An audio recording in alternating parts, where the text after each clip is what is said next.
Space stocks have been completely out of my circle of competence. I missed ASTS. I missed Rocket Lab. I couldn't invest in SpaceX because they just IPO'd and they were a private company before then, and I wasn't going to chase the hype. But I'm not going to miss Voyager. I am not going to miss this space stock that I believe is at the forefront of space infrastructure. That's partnered with some of the biggest names when it comes to space. We're talking about NASA. We're talking about Anduril. We're talking about a company that literally is going to be working on the Golden Dome here in the United States. So in this video, we're going to be talking about this newest space stock that I'm invested in, Voyager. We're going to be talking about who they are.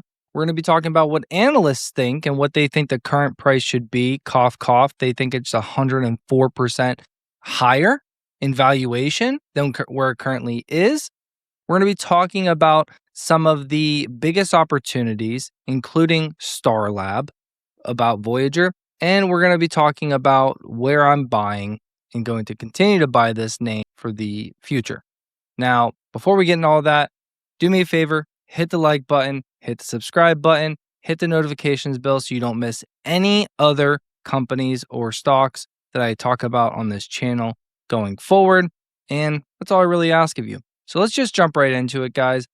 What is and who is Voyager, the company powering NASA and the Golden Dome project? Well, this company is beyond a space stock. And I recently wrote up this article over here on Substack. If you want to come on over here and give this a read, you can at the RonnieV show on Substack. But what the market thinks Voyager is, they think, simply put, the market perceives Voyager as a risky space company. Investors perceive Voyager's exposure to NASA, StarLab, loss history, contract risk associated with government agreements, and the fact that Voyager has yet to demonstrate itself as a successful public company. That's all correct. They are a massive cash burn right now. But Voyager is not merely one space station project. Voyager is developing its business around several primary areas: commercial space stations, national security space, next generation defense infrastructure, missile defense, where they own about 60 to 70% of the black powder that is used to launch missiles, lunar infrastructure, and AI and data-driven space systems. What Voyager's management is developing, a vertically integrated space and defense technology company. Not just StarLab, not just the black powder stranglehold they have on that market, not just a partner in building the Golden Dome, but a company that is a fully integrated space and defense technology company. And this could be bigger than a lot of these other space stocks that we've been talking about. So the thing you got to know about Voyager is they have exposure to various other organizations such as StarLab, NASA, Palantir, Anduril, Airbus, Mitsubishi, MDA Space, Lockheed Martin, Raytheon, Astrobotic, and the broader Golden Dome missile defense opportunity. As we can see down here, if we scroll down, StarLab is the biggest opportunity in this entire space that they are talking about, that they are really moving towards, because they have 65% ownership of StarLab. And this is a $1.5 billion market cap, guys. $1.5 billion market cap. And we're talking once StarLab launches and enters space through SpaceX, we are talking about in 2030, a company where the CEO says a $4 billion opportunity annually. That gets them $2.6 billion in exposure revenue annually. And again, they're a $1.5 billion market cap right now. So this is the largest opportunity that they have, but we can't forget about the Iron Dome, the defense contracts that they have, and being that monopoly around black powder. So like I said, if you want to read the rest of that, you can jump on over to Substack. It's completely free to do so. I'll leave the link down in the bio below. But I want to jump on over here into talking about what analysts have for this company. Now that we kind of know the gist of Voyager, the big opportunities that they have in front of them because of mainly StarLab, that's also, partnered with all those other companies. But again, Voyager has the majority stake in them. That's a huge, huge market, but also the Golden Dome. They just have a lot of levers, a lot of growth levers to pull. Now, again, this is a cash burn company. This is a high risk, high reward company. This is a company that I'm not going to be having more than 5% of my investment portfolio because that would be, well, dumb, in my opinion. Because a company like this that has massive cash burn, that is unproven, and for the biggest opportunity requires them to get a space station launched into space. Yeah, we don't want to have too much of our portfolio in a company like that. But we do want, in my opinion, some of our portfolio in a company like that that's literally trying to be a Mag 7 like space company. We do want some exposure in that. So up to 5% is what I'll be having my portfolio in this company, but no more than that. Because again, it is high risk, it is high reward. If I lose on this company, then so be it. I think I'll make up in the other 95% of my investing portfolio. As we already have, we're up 50% year to date in that portfolio already, holding stocks like Oscar, Zeta, Nebius, and more. So let's talk about what analysts think of this company. Well, it's kind of funny. We sit around $27 today, a $1.6 billion market cap. Sorry, I lied to you all. I said 1.5. But they believe on a bear case that this should be a $55 stock. On the consensus, most analysts believe it's a $58 stock, and the high of analysts is a $60 stock. 104 to 123% higher in the next 12 months is what analysts believe this stock is going to do. And it's up a nasty? I think I was trying to say a nasty, but also massive. Sorry, guys, I'm recovering from a sickness that's been going around my house. A massive 8% today. We are up. Analysts believe, obviously, that over time, really 2030, 2.77 billion. This is when StarLab is supposed to launch and get into orbit in 2030. So they're obviously expecting a big revenue boost there. And revenue continue to grow over the next few years because of the other government contracts, Golden Dome contracts, partnerships, so on and so forth that we talked about earlier.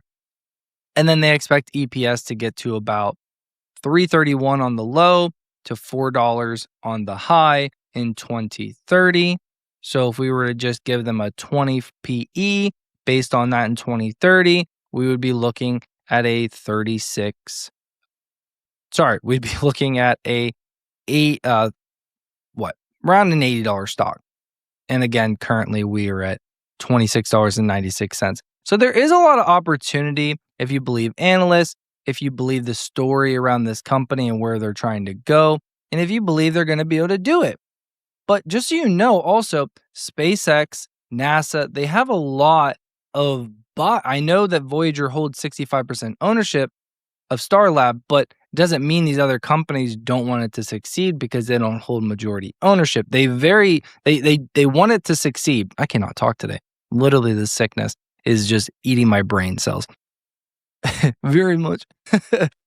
They still want this to succeed because it is a massive opportunity for all, not just Voyager, even though they hold 65% ownership, which obviously we really do enjoy that. We do enjoy knowing that as investors in this company. So analysts, they initiated buys. They raised their price targets to 55 from 35 just in June, raised to 60 from 40 by Jefferies. Wedbush raised to 60 here back in May. So we are getting price raises and initiations, again, between 55 and $60. And we're currently had a fall from grace down to $27 and even lower due to the space sector sell-off that we've been seeing with SpaceX, Rocket Lab, ASTS, so on and so forth. So I believe now is the time to be buying, and that's what I've been doing personally. If I look at a weekly chart to get a little technical on you guys, okay, we IPO'd on this company back here in 2025 around, what did we open at? $70. We're at $27. But since this low back in November 2025, every time we've come back to this level, we've bounced and went on a 123% run, 142% run. And if we were to take the middle of that, we'd be looking at a 132% run up to about $55 from current $27. If this does play out again, where we hit this green barrier and then roll higher like we have multiple times before, is that a guaranteed? No, but history often repeats more than it doesn't. So knowing that analysts believe this stock should basically double from here, knowing the opportunity in front of this company, knowing that space is at the very beginning, and knowing that I am very interested in being a shareholder of this company because of the story, because of the opportunities in this company, I have been accumulating down here in this area, and I will continue to accumulate basically sub $35 to $40. I will continue to accumulate this company going forward until I get to my weighted of 5% that I want to be at. And then I will simply sit and wait. And every 50% gain, I will go ahead. Every 50% gain is how I do it. Every 50% gain, I take 5% off the table. Because as we continue to climb and I'm continue right on my thesis and the company and the price action confirms that, every 50% gain, I'm taking a little bit off the table, putting it back in my DCA pool. If we do get a correction, we do get a big drop, then I put that money back in, build back up to my 5% position. Okay. So that's just how I see things. I believe this 5% position could build out if we do see a nice price appreciation into, 15, 20% of my portfolio, because I do believe this could be a, home run. This could be one of those home run stocks that appreciates 10, 15, 20, 30, 40x. Okay. I know it sounds crazy to say, but just again, let's talk about the things that this company is part of. They have their hands in this massive chili pot of all this chili with all these great ingredients. Okay. So we got NASA, we got the StarLab, which is the biggest opportunity, and we have the Golden Dome. Okay. We're partnered with Palantir, Anduril, and MDA Space, a lot of these other space stocks as well. They're integrated. They're integrated with all these. And we didn't even really talk about the black powder, like I said. We really didn't even talk about all the politicians that are investing in this company and how it's, linked with the CIA, all this other stuff. That's kind of cool whenever you start really diving deep into this company. But yeah, so I'm buying here. I've been buying this company. I think there's massive opportunity here, but it does not come without high risk. High risk, high reward. That's how this game is played. I don't put these speculative companies more than 5% of my portfolio because I've been doing this game long enough to know to not do that, because if it doesn't end up working out, you don't want to put yourself in a bind. So that's my thoughts on Voyager. I hope you got value out of this video. If you want another video going more in depth into this company, just type Voyager in the comments below. If you got value out of this video and you appreciate me making this video still being sick, drop below value in the comments. And I appreciate you all. Like, subscribe, follow for more, and I'll catch you guys in the next one. See ya.